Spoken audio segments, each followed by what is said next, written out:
তো এইভাবে মাইকিং করে জনমনে একটা ভীতিকর পরিবেশ তৈরি করার জন্য কে বা কারা এই ধরনের বাহিনীগুলোকে উস্কানি দিচ্ছে।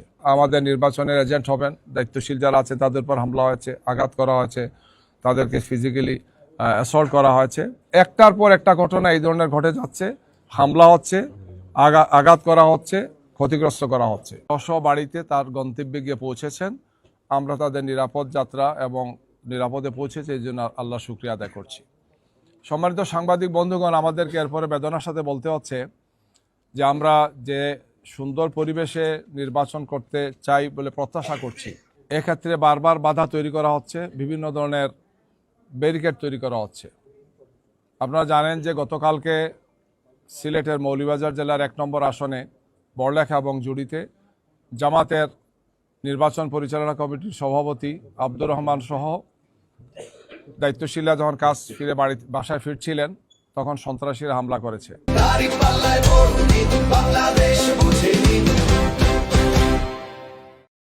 এবং দুঃখজনক হলেও সত্য যে সেখানে যিনি নেতৃত্ব দিয়েছেন তিনি একটি দলের সেই আসনের তিনি নমিনি, এবং তাদের হামলায়, তাদের আঘাতে আমাদের নেতৃবৃন্দ আহত হয়েছেন, গাড়ি ভাঙচুর করা হয়েছে এবং মারাত্মক ধরনের জখম নিয়ে তাদেরকে উন্নত চিকিৎসার জন্য স্থানীয় হাসপাতালে রাখেন, তাদেরকে সিলেটের হাসপাতালে গিয়ে তারা সেখানে ভর্তি হয়েছে।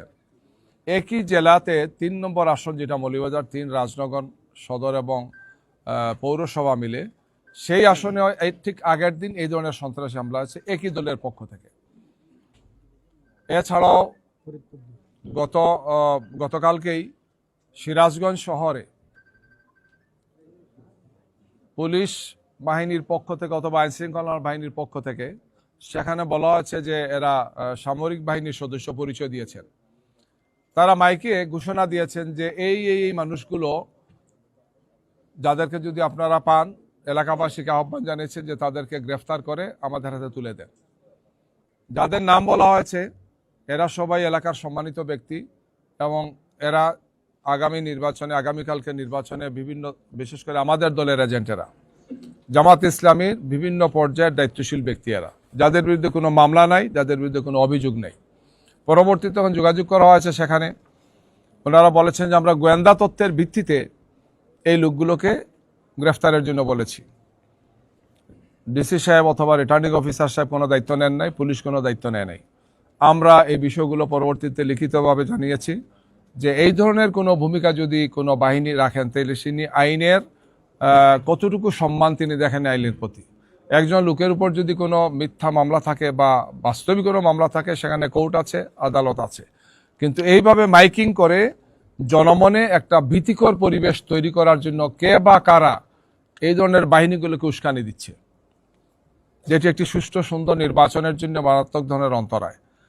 ফরিদপুরে একই ধরনের ঘটনা ঘটেছে, ফরিদপুর 2 নম্বর আসনে একই ধরনের ঘটনা ঘটেছে। সেখানে যারা আমাদের নির্বাচনের এজেন্ট হবেন, দায়িত্বশীল যারা আছে তাদের উপর হামলা হয়েছে, আঘাত করা হয়েছে, তাদেরকে ফিজিক্যালি অ্যাসল্ট করা হয়েছে।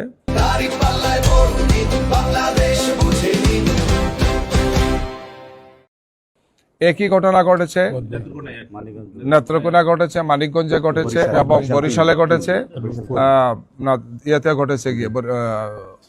পটুয়াখালীতে ঘটেছে গিয়ে। মানে একটার পর একটা ঘটনা এই ধরনের ঘটে যাচ্ছে, হামলা হচ্ছে, আঘাত করা হচ্ছে, ক্ষতিগ্রস্ত করা হচ্ছে। এর পাশাপাশি আমরা আপনাদেরকে আগেও বলেছি যে ঢাকা 15 আসন, যেখানে বাংলাদেশ জামাত ইসলামীর আমির ডাক্তার শফিকুর রহমান সাহেব ইলেকশন করবেন, গত রাত্রে তার 12টি নির্বাচনী ক্যাম্প কে বা কারা পুড়িয়ে দিয়েছে, ভেঙেছে, একদম টোটালি ডেস্ট্রয় করে ফেলেছে। আমরা ইসিকে কথাগুলো বলেছি তাদেরকে যে এখন ঢাকা শহরে এবং বড় রাস্তার পাশে, এগুলো এমন না যে খুব অপরিচিত জায়গাতে এই বিষয়টা, সেখানে এই ধরনের যদি নির্বাচনী ক্যাম্প ভাঙচুর হয় তাহলে আইনশৃঙ্খলা যারা দায়িত্বে আছেন তাদের আসলে কতটুকু রেসপন্সিবিলিটি এটি নিয়ে প্রশ্ন তো দেখা দেবে।